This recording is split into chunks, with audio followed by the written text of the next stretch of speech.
Good morning, everybody. Dear all, good morning, ladies and gentlemen. Welcome to our session, and I'm really happy to see that we have lots of you here at this session at the Europa Forum in Lucerne, because we have to discuss interesting topics. In the next 45 minutes, we will discuss about the geopolitical situation in Europe, which changed fundamentally on February 24th this year. And we will talk with our experts about the current situation, what does it mean for Europe, and of course also what does it mean for Switzerland and the cooperation between Switzerland and Europe. When we discuss at this panel, at this session about Europe, it is not just defined as the European Union, it is also Europe with countries like Ukraine, the states in the Balkans, or for example, Moldova. So we have a broader Europe as just the European Union when we talk about the relations between Switzerland and Europe. And we will also, of course, talk about NATO, although it's not just an European organization, but I think we cannot speak or discuss about geopolitical challenges and not discuss about NATO. So this will also be a part of our discussion.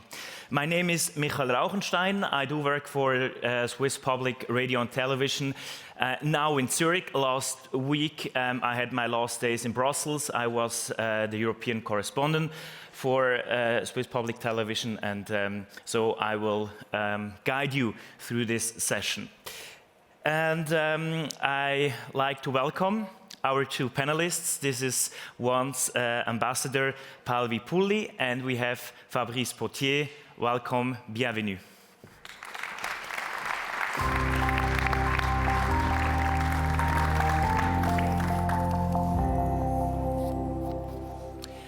I will now introduce shortly the two panelists, then they will have an opening statement, then we will have a discussion for about 35-40 minutes entre nous, and then we will have some times for questions from the audience. So if you have something you want to discuss also with us, you can give us your question later. We have Madam Ambassador Pälvi Pulli. She is Head of Security Policy at the Federal Department of Defense, VBS. Before, she was Deputy Head of the International Police Cooperation Directorate at the Federal Office of Police. Pälvi Pulli is originally from Finland. That could be an interesting point when we later speak about NATO. And Madam Ambassador, the floor is yours. Thank you.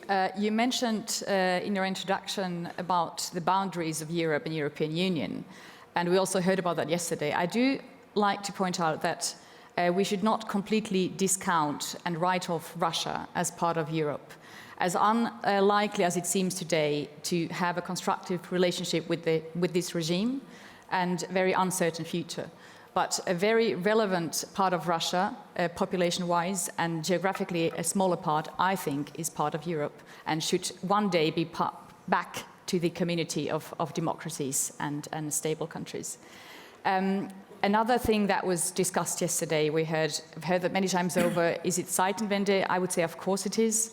Unprecedented aggression for decades in Europe, a cynical attempt to change borders by violence, by a permanent member of Security Council, threatening with nuclear weapons, clearly committed serious crimes against international humanitarian law. So of course this is something that changes a chapter in European security environment and also affects Switzerland, not just by the wave of solidarity by the Swiss population and people towards Ukraine that is heroically defending itself with European aid, but also because we have indirect repercussions. We feel the disinformation campaigns, there are more cyber attacks. Of course, we also we accommodate many refugees and persons from Ukraine seeking protection, and we also have the energy crisis. So of course all this is very central in our minds,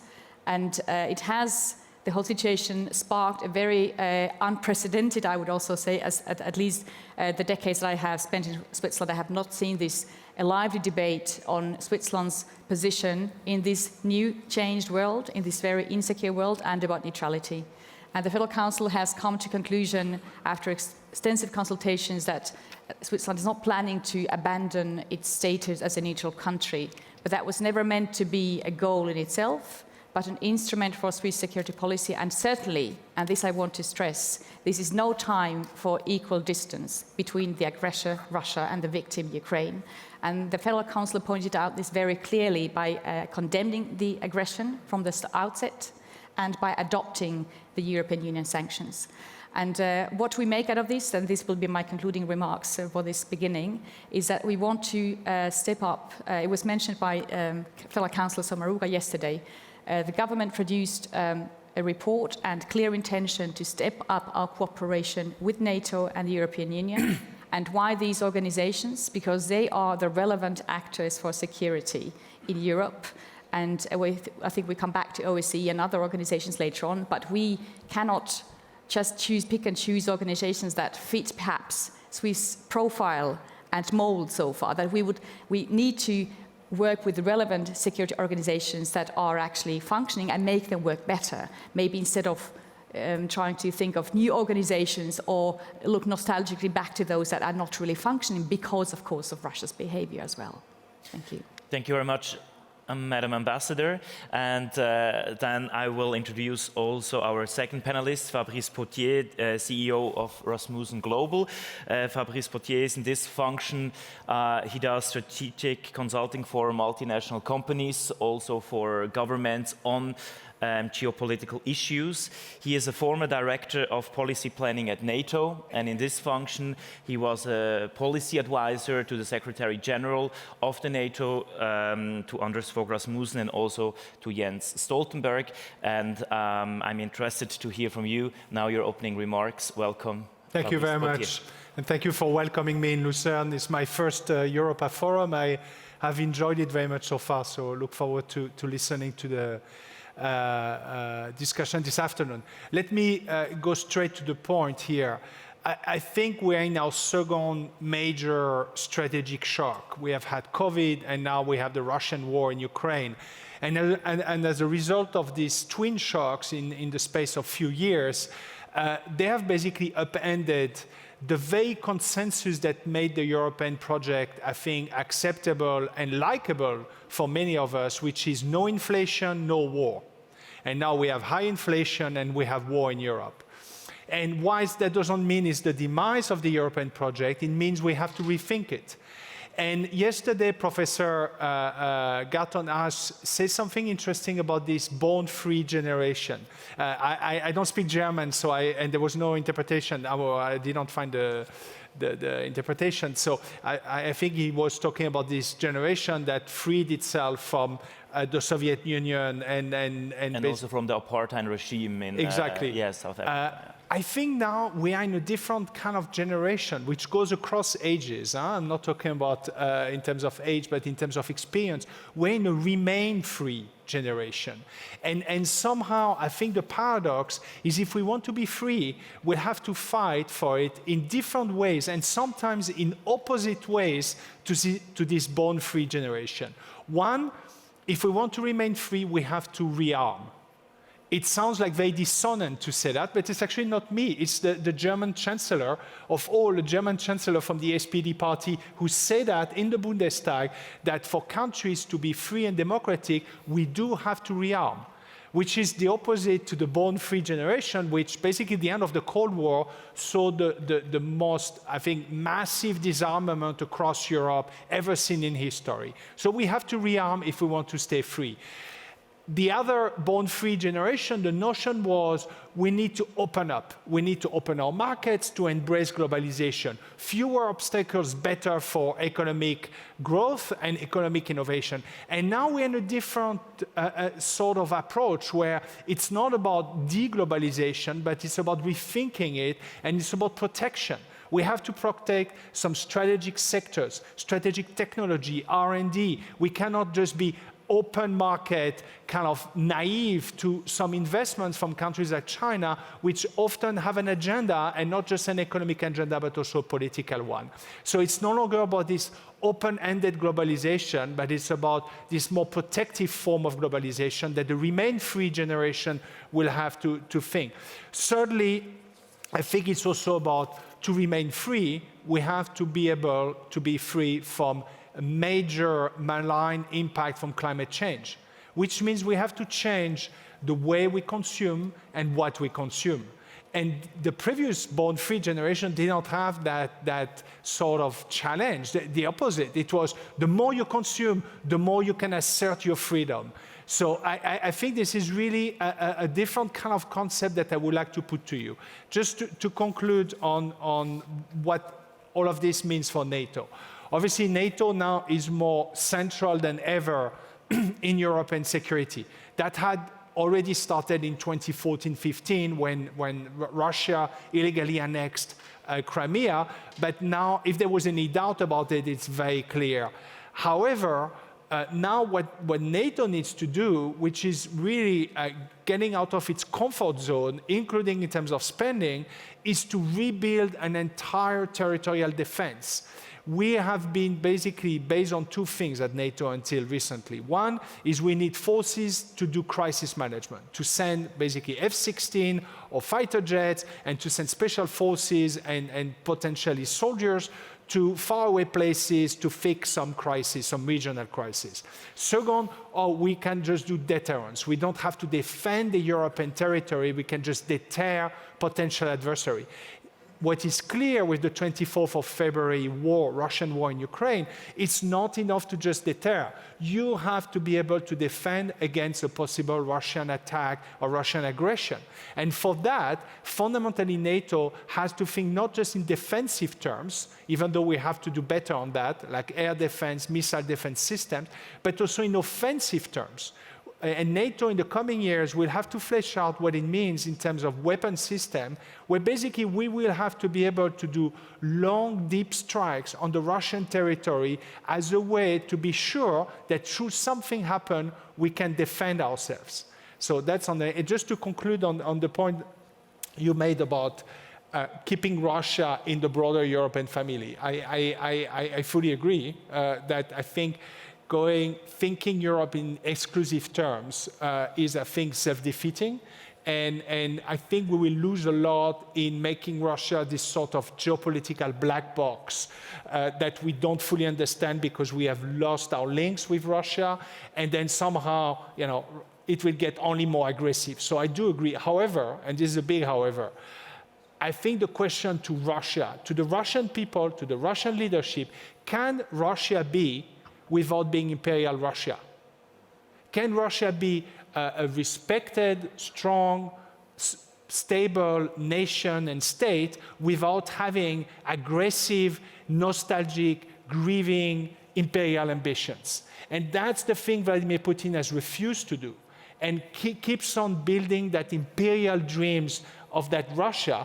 I believe Russia can be a great nation and a great state without being an aggressive empire. But clearly Putin is of a different view. So the question is not so much on us as on the Russian leadership and also the Russian people. Can you be a nation and a state without having pretenses of being an empire, which by essence means invading your neighbors? Thank you very much, Fabrice, for your introduction remarks, and I will just take up the last thoughts you were presenting to us. Yesterday, Professor Timothy Garden-Ash said it's really important if Ukraine can win this war, we have a post-imperial area in Europe. The imperial power, Russia, has not that power anymore. Is this important? Or what does it mean for Europe from a geopolitical view when we have a post-imperial Europe, Madam Ambassador? Well, first of all, I do completely agree with my neighbor here that with this regime, it's certainly not conceivable, and it's up to Russia to choose its path in the future. It will it would take massive transformation of society, of the political system, of Russia's perception of its role in the world, to reintegrate Russia in any democratic rule of law structures and shared values. So that would be something possibly for decades. But it's really up to Russian people to make a choice. It would be great for Europe and the rest of the planet if we achieve this one day. But I do have to come back to the however of my colleague here, that it doesn't look the part right now, and it's really not conceivable to have constructive relation with this country right now with this imperial obsession and the historic dreams of maybe not having digested fully at least some parts of the regime, the collapse of the Soviet Union. And I think this is something that, this is not saying that we were wrong or the Western countries did something wrong in the 90s. Of course, one should be make use of self-criticism. But it was definitely, we underestimated, I think, how far this went into the Russian soul, at least of the regime, and how much the regime can influence the population's opinion with this very effective propaganda and bubble of information that is completely sealed almost sealed off from the rest of the world. But let's keep hoping that it one day will happen. Fabrice, it's a few weeks ago, there was the first meeting of the new European political community in Prague. It's an idea by French President Emmanuel Macron, this wider Europe, 44 European states, not Belarus and not Russia. They were not invited, but Armenia was invited, Azerbaijan was invited, Turkey was invited. Also Switzerland was invited with Swiss President Ignazio Cassis. I was also there as a journalist, and I saw a Swiss president who was satisfied to be part of this European family. At the moment, with this geopolitical situation, is it important to have such a forum where we have all European nations, but not Russia and Belarus? I think it's important to have forum where those who are not fully integrated in our what we call Euro-Atlantic structure, so mostly NATO and the European Union, can come and join the conversation. So Switzerland, but also I think it was symbolically very important that Armenia, the Armenian and the Azerbaijan leaders could sit together and try to basically find a peaceful way to resolve their differences. So I do think it has a value, even though I don't always and very rarely actually agree with my president's foreign policy. But I think on this one it has a value. However, I don't think it's enough. I think the real question is elsewhere, is how can we assure stability in Europe when Europe is not yet whole, free and fully integrated, meaning especially Ukraine. Ukraine is not part of NATO, it's not yet part of the European Union, and it's the second major Russian war happens in that place. And I think it's for a reason, both because Vladimir Putin has an obsession, a kind of civilizational, ideological obsession towards Ukraine, but also because Ukraine is the weakest link.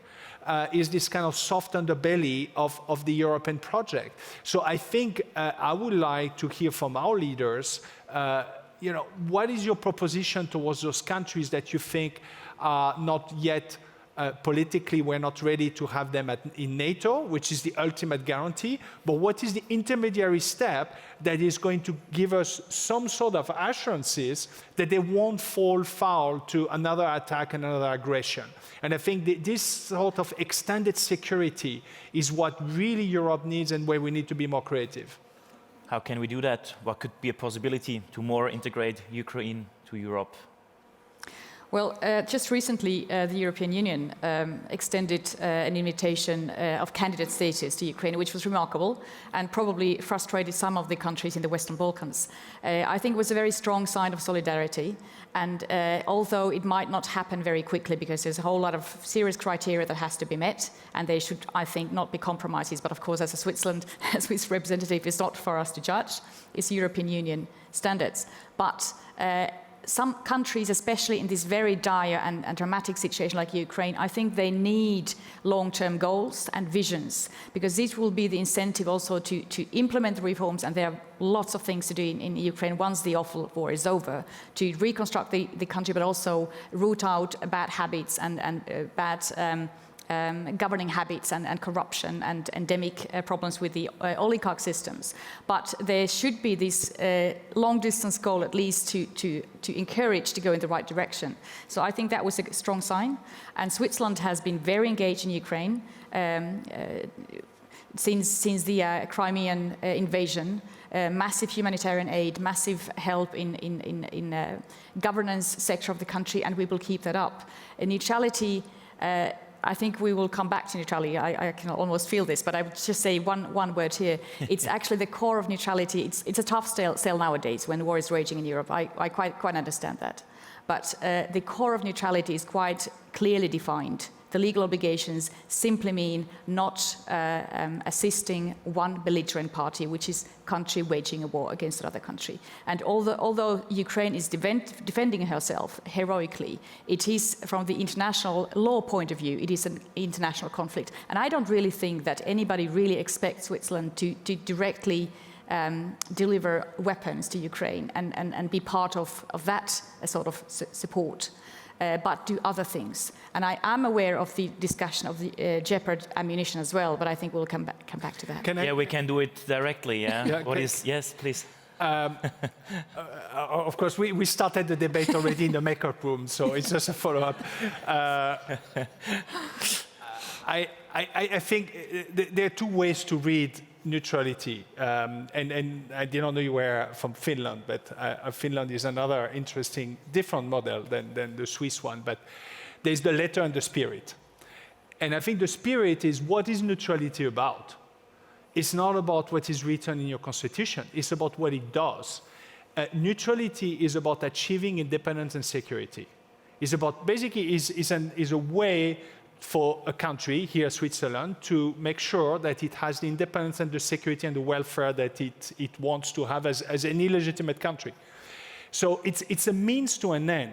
And I think it's dangerous when politicians get stuck in the means. And if your end, independence and security, is being challenged by a major event, which is the Russian war in Ukraine, then you need to tweak your means. Because if not, your means and the way you apply it is no longer fit for business.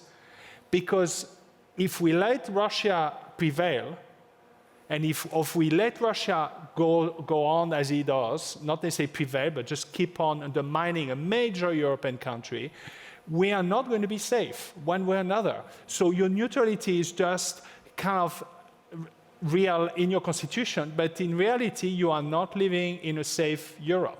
So I think that's where there needs to be more, I would say, creativity, and not from you, but from political leaders.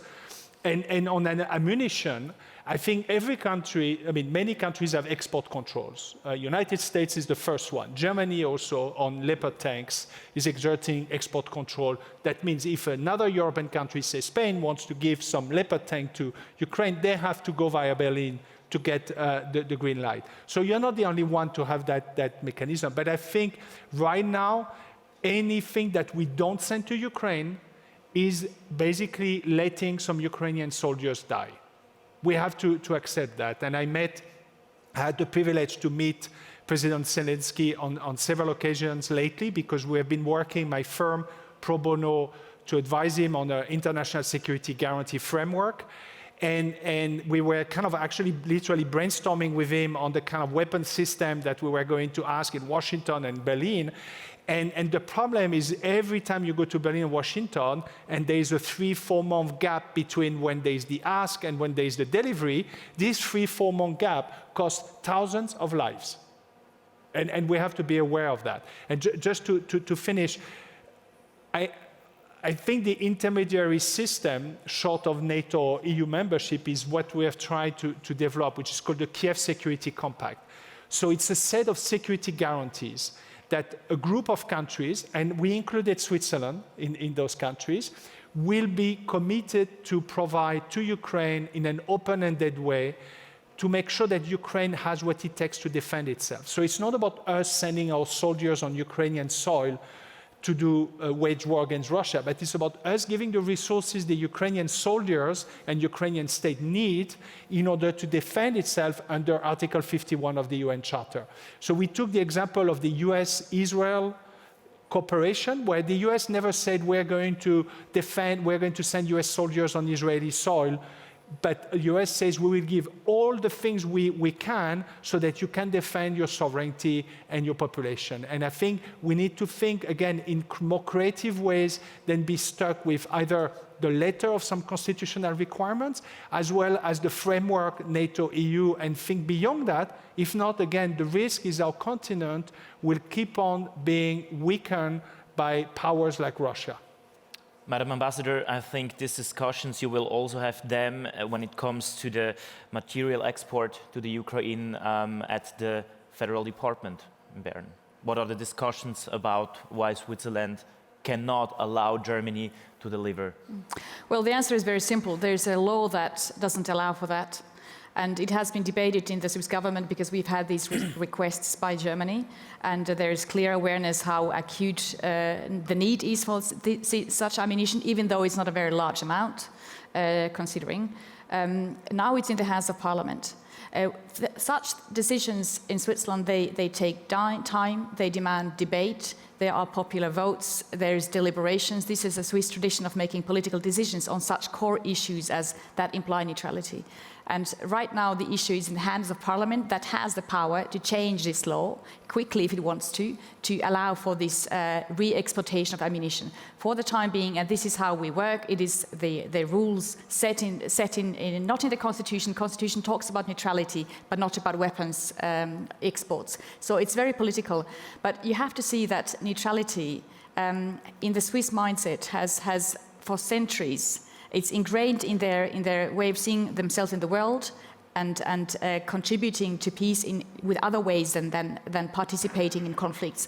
Of course, neutrality was conceived in a time where the starting a war was not considered illegal, and it also has lost the function of internal cohesion, which was very important in the 19th century. So all these historical reasons, they come until today, and they are part of Swiss DNA, how they see themselves in the world, do different things, promote peace and stability differently than being part of an alliance. But things are moving. Ground is shifting in Switzerland as well. We've had huge debates, and I think what is more important now is that we are looking at expanding our cooperation, which is to go as far as we can within the strict obligations of neutral law, as long as we adhere to this status of neutrality. There's no other choice, but we want to make much better use of the margin of maneuver to be solidar and make a contribution to European security, also by investing more in our own defense. It's just not just trying to get some sort of guarantees from other organizations, but it is participating in a common effort. And we are in the middle of clarifying with NATO and other partners of the European Union how far we can go and how fast. How does this sound to you, Fabrice, also as an observer, as a French citizen observing Switzerland, when you hear these discussions we have here about neutrality, also in this context of the war in Ukraine? I think it sounds perfectly sensible, given that neutrality needs to be redefined.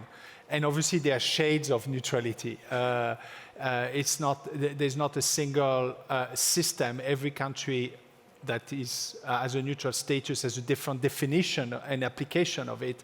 It's interesting to see that Finland and Sweden, that to an extent had also some elements of neutrality in its foreign policy, have crossed the line.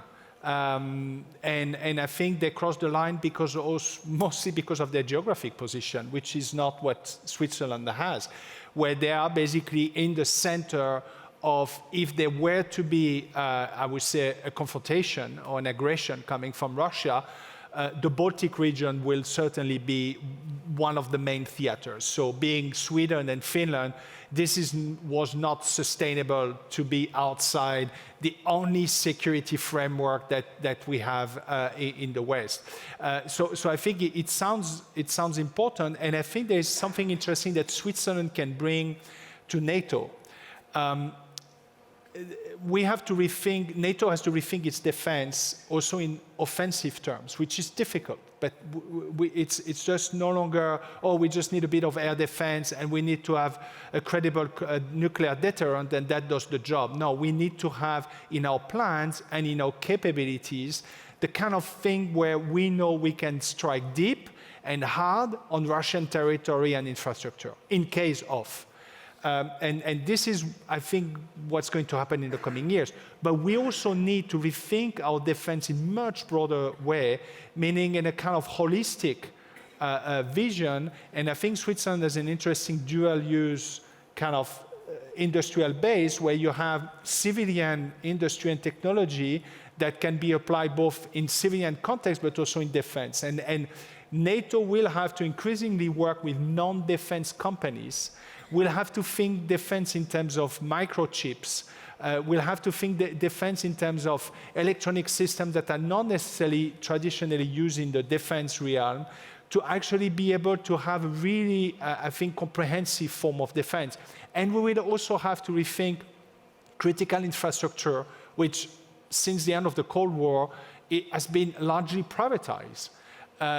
And while they will remain largely private, they are now on the target list of our adversaries, not just Russia, but China. If you look at the Chinese military thinking and doctrine, critical infrastructure are part of their continuum. It's not, oh, we will just aim at military targets. They look at it in a much more comprehensive way. So our defensive plans have to also include critical infrastructure, transport, energy, pipelines, in order to be as safe as possible. So in a way, I think while Switzerland has to rethink its defense, NATO also has to rethink its defense also in more civilian terms if we are to actually be as protected and as resilient as possible. Yeah, Madam Ambassador, this spring at the World Economic Forum in Davos, you met together with Swiss Defense Minister Viola Amherd in Davos, together with Secretary General Jens Stoltenberg in Davos. You were discussing about more cooperation, what is also Fabrice mentioning. Half a year later, where are we when we talk about cooperation between NATO and Switzerland? Well, we've been trying to catch up with our homework. We've been analyzing what are the areas that we deem of potential interest, and it's a whole range. And we'd like to be more ambitious. We'd like to not just add on, I would say, cooperation in the soft topics, which are hugely important, like protection of critical infrastructure, cyber, new technologies, innovation, all that, resilience. We are engaging in these topics, but also, and this would be the very new quality if we manage to get there, is to expand the ambition of interoperability also to defense area. And it sounds for Switzerland is quite a step. I mean, the Nordic countries as enhanced partners of NATO have been doing this for years. I think there was a program that was started initially after the Crimea invasion by Russia 2014. And this is something of an inspiration to us. But I would say that we need to have three conditions in place in order to enhance the cooperation in that direction. First, and this is the bottom line, we need to stay clear of any obligations to mutual defense, because that would be contrary to the status of neutral, and this is not what we are aiming to, and NATO is very aware of that and is not making any pressure of any kind. That was very important for the General Secretary to stress. It's really up to you. And the second is, and we cannot go into dependencies, that would mean the same thing, that would be de facto alliance. And second, we need to have the capabilities to also contribute, and that's why we're investing more. And the armed forces have to be able to deliver. And third, there needs to be willingness of the partners to engage. And we are currently mapping a whole range of issues, especially with NATO. How fast can we go in these areas? I would say the biggest thing, the new thing would be exercises, more ambitious exercises as to the spectre of operations, and interoperability, and going towards planning of operations, planning of armed forces, more closer to NATO. Where is Switzerland most needed when it comes to the cooperation with NATO? I think this is the latest, so I can only comment on that, but it sounds very sensible. I will say your know-how, for lack of better expression, in mobilizing society, in having a kind of civilians ready to, reserve force, is something that obviously NATO countries have lost, with few exceptions. Finland, actually, soon to be a NATO member. But that is part, actually, of what is successful about the way the Ukrainians are defending their country. Is that, and it's quite shocking, positively shocking, when you go to Kiev and other parts of Ukraine, this is not just a war waged by soldiers. The whole population is mobilized one way or another. Some actually literally in having this kind of paramilitary force to actually guard the parts of cities and the countries so that the real soldiers can go and do the hard fighting. But it's also even women, young people are developing apps, are trying to basically help the war effort, the war economy.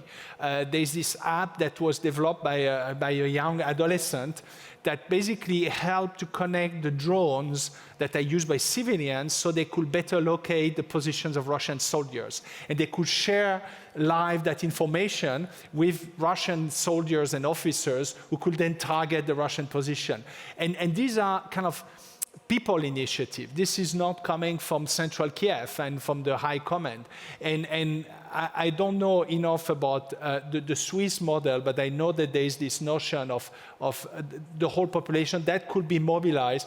And I think NATO can learn on what does it mean to have the depth, because I think the Russians and the Chinese also think in these terms, into a kind of war mobilization, maximum mobilization. And I think we have to do it without being war obsessed. We have still a few minutes before we go to the audience, and we have also, of course, to discuss the consequences for the relationship between Switzerland and the European Union. Also, the European Union is working on a new defense area. We have the so-called strategic compass, which was a big issue at the summit in Versailles, also this spring. Europe wants to be better when it also comes to defense. What is the part of Switzerland, which role can play Switzerland also with this strategic compass by the European Union? It's a very promising prospect for us, because for the first time there is a mention of partnerships, perhaps not explicitly Switzerland, but it was the partnerships are mentioned, and I think there's a big symposium coming up next year to discuss this. But there has been there's a much longer tradition and experience within NATO to work with partners. There are different formats of partnerships. So we've been in the PFP, which is the Partnership for Peace, for 26 years, and we have extensive experience how it works. And this only beginning with the European Union. They're starting to look for third countries as partners. And we already have some important stuff going on with the European Union. We are engaged in some of the PESCO projects, which is the projects to enhance capabilities, some niche areas of the European Union in the area of security and defense policy. We have a whole range of rather technical but very important projects with the European Defence Agency. And we were quite thrilled to see about the idea of the European Union setting up a force of, was it rapid deployment force or something like this, of I think a few thousand troops by 2025, unless I'm wrong. And this is something that we'd also like to look into. If these are operations that the European Union has in mind to make evacuations, peace support operations, if there's any market left for that, the conjuncture is not very good, that Switzerland could be able to participate in such operations without, of course, obligations to defense. This is always the bottom line with a special status of Switzerland. But we are thrilled about these prospects and we want to pursue. And we definitely think it's very good for European Union and the NATO to have some sort of arrangement who is focusing on what, because we do think that the hard security and deterrence, which is quite by working, we can see that, is in the hands of NATO and not in a foreseeable future will be transferred to the European Union. Last question from my side to you, Fabrice. You know the NATO very good, as you've been working for NATO, but you know also very good European Union. France, your president, Emmanuel Macron, with this idea of the European compass. There are also European countries like Poland, like the Baltic states, which are a bit afraid of this strategic compass. They are afraid that NATO could interpret this as a concurrence also to NATO. What are your thoughts about this European strategic compass? Frankly, I think with the Russian war in Ukraine, it has somehow clarified what was always a bit unclear or ambiguous, which is the EU is not geared to do the kind of thing we may have to do, or at least we have to prepare to do against a threat like Putin's Russia. And I think it has cleared that ambiguity between the Central Europe and Baltic countries and especially France, where France was always talking about European defense, they meant France plus the EU. When others talk about European defense, they mean, you know, us plus NATO. And I think even France cannot anymore pretend that EU, the way it is now, or even the way it is going to be in 5 years, will be able to do the heavy lifting. What the EU can do, however, and I think this is what France is trying to achieve, is to bring more resources so that the Europeans can work together and develop capabilities that are dearly needed, including the next generation fighter, aircraft. I think we need to develop more domestic air defense, missile defense systems. So I think the EU can bring many more resources. And what the EU is really good at, which NATO is not geared for, is everything that is defensive short of military. Sanctions.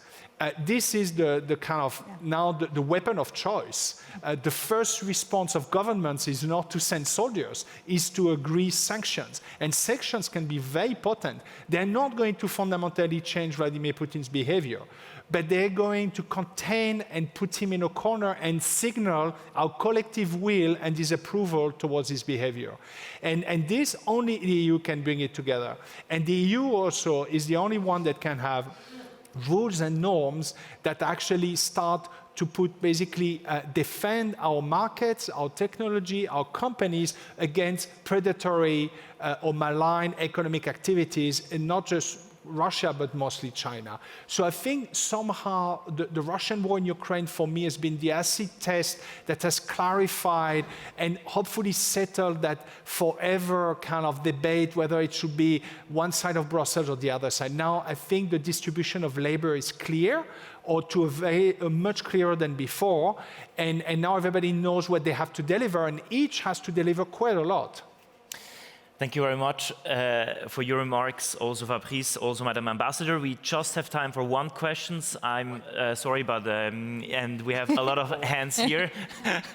I'll take you here with the red dress, and the microphone is coming.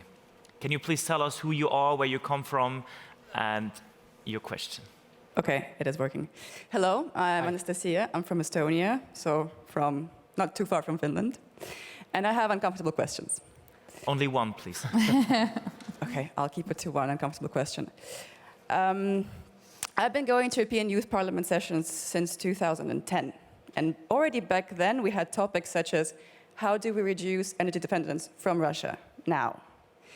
Yet it is 2022, and within those 12 years, we've been providing opportunities for Putin's Russia to grow and to accumulate wealth that is now being used for horrendous purposes. And Kabaeva was assumed to be in Switzerland. So I think there has been quite a lot of facilitation of certain bad behavior when we knew about political murders, mass tortures, protests being put down. Yet we continued.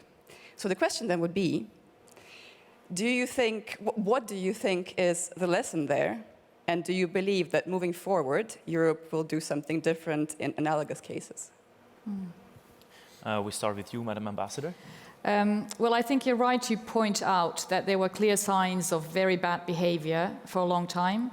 I think it's simply the also lesson of history in Europe that the countries, let's say now the Western values community, they want to prevent a war, an armed conflict to the very end. And I think there was some mixture of hope, perhaps naivety, and I count myself among those that did not want to believe that until the very morning of the 24th of February, that actually there would be real attack. So I think there were a whole of efforts put into diplomacy and preventing war. It did not work.